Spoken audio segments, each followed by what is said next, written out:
मत्स्य अवतार भगवान विष्णु के प्रथम अवतार है।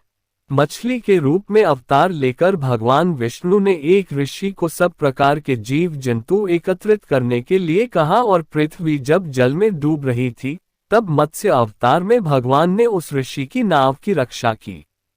इसके पश्चात ब्रह्मा ने पुनः जीवन का निर्माण किया। एक दूसरी मान्यता के अनुसार एक राक्षस ने जब वेदों को चुरा कर सागर की अथाह गहराई में छुपा दिया तब भगवान विष्णु ने मत्स्य रूप धारण करके वेदों को प्राप्त किया और उन्हें पुनः स्थापित किया। मत्स्य अवतार की कथा एक बार ब्रह्मा जी की असावधानी के कारण एक बहुत बड़े दैत्य ने वेदों को चुरा लिया। उस दैत्य का नाम हयग्रीव था। वेदों को चुरा लिए जाने के कारण ज्ञान लुप्त हो गया। चारों ओर अज्ञानता का अंधकार फैल गया और पाप तथा अधर्म का बोलबाला हो गया। तब भगवान विष्णु ने धर्म की रक्षा के लिए मत्स्य रूप धारण करके हयग्रीव का वध किया और वेदों की रक्षा की। भगवान ने मत्स्य का रूप किस प्रकार धारण किया, इसकी विस्मयकारिणी कथा इस प्रकार है। कल्पांत के पूर्व एक पुण्यात्मा राजा तप कर रहा था। राजा का नाम सत्यव्रत था। सत्यव्रत पुण्यात्मा तो था ही, बड़े उदार हृदय का भी था। प्रभात का समय था, सूर्योदय हो चुका था। सत्यव्रत कृतमाला नदी में स्नान कर रहा था। उसने स्नान करने के पश्चात जब तर्पण के लिए अंजलि में जल लिया तो अंजलि में जल के साथ एक छोटी सी मछली भी आ गई। सत्यव्रत ने मछली को नदी के जल में छोड़ दिया। मछली बोली, राजन, जल के बड़े बड़े जीव छोटे छोटे जीवों को मारकर खा जाते हैं।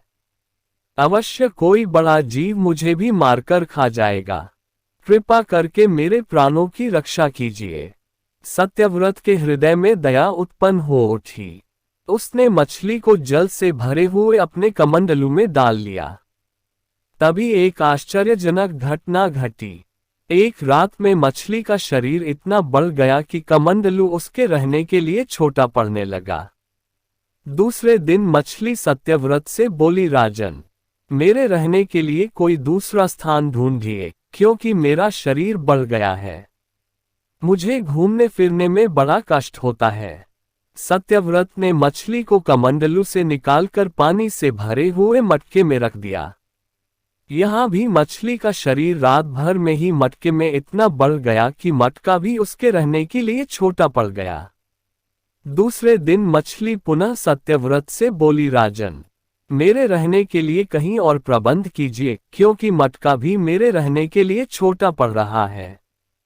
तब सत्यव्रत ने मछली को निकालकर एक सरोवर में डाल किया, किंतु सरोवर भी मछली के लिए छोटा पड़ गया।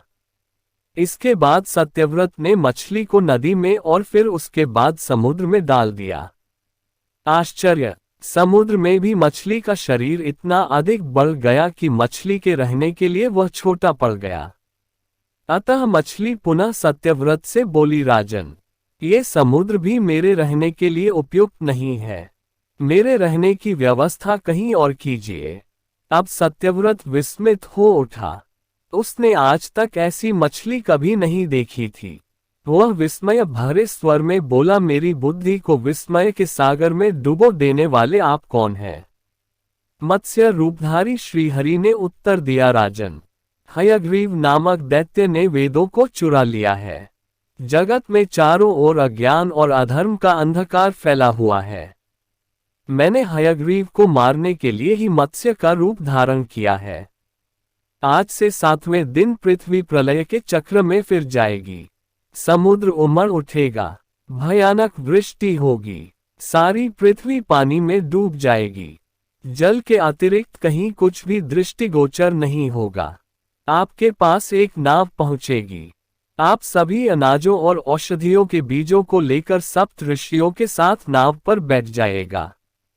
मैं उसी समय आपको पुनः दिखाई पड़ूंगा और आपको आत्म तत्व का ज्ञान प्रदान करूंगा। सत्यव्रत उसी दिन से हरि का स्मरण करते हुए प्रलय की प्रतीक्षा करने लगे। 7वें दिन प्रलय का दृश्य उपस्थित हो उठा। समुद्र भी उमड़कर अपनी सीमाओं से बाहर बहने लगा।